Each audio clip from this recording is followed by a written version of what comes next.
Welcome to the HypnoTC YouTube channel. I'm Kate Bevan-Marks from HypnoTC.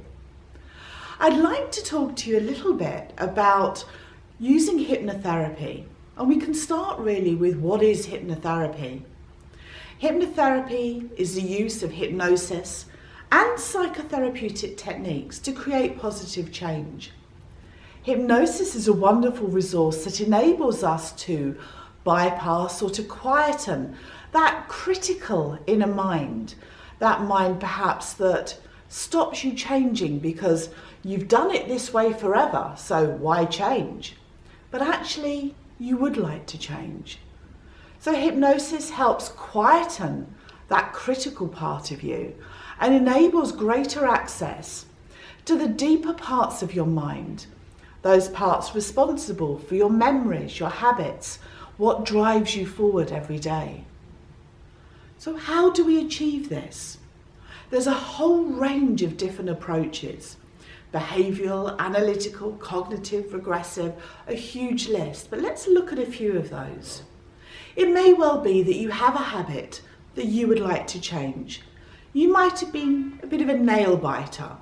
You might have got a habit of having that extra cup of coffee on the way to work, or perhaps that extra glass of wine on the way home.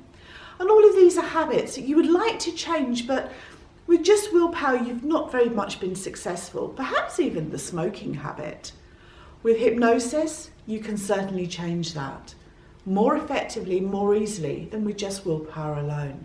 We tend to use behavioural approaches often as a first line of approach. Now it may be that we use some aversion therapy to help you move away from that love of red wine and perhaps feel more comfortable drinking refreshing water instead.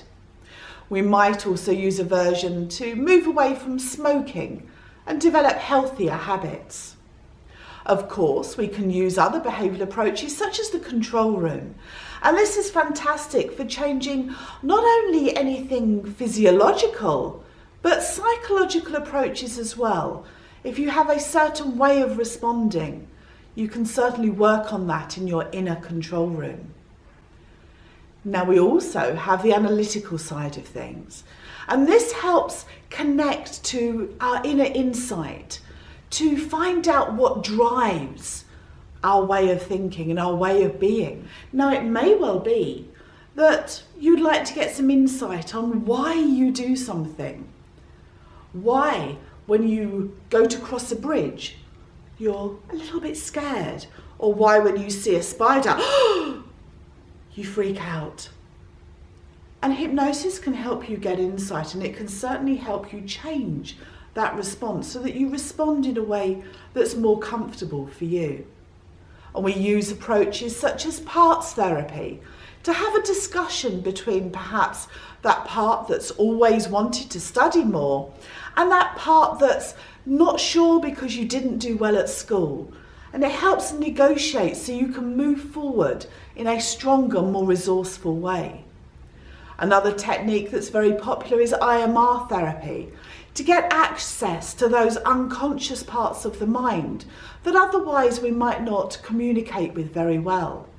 Now there's also the cognitive side, and hypnosis can help you identify thoughts that perhaps might not be very helpful.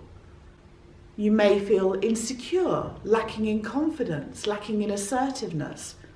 And in hypnosis, using hypnotherapy approaches, you can certainly work on becoming more assertive, more confident, raising self-esteem, certainly changing your perception of yourself. And as you know, if you change your perception of yourself, you'll certainly influence how others perceive you.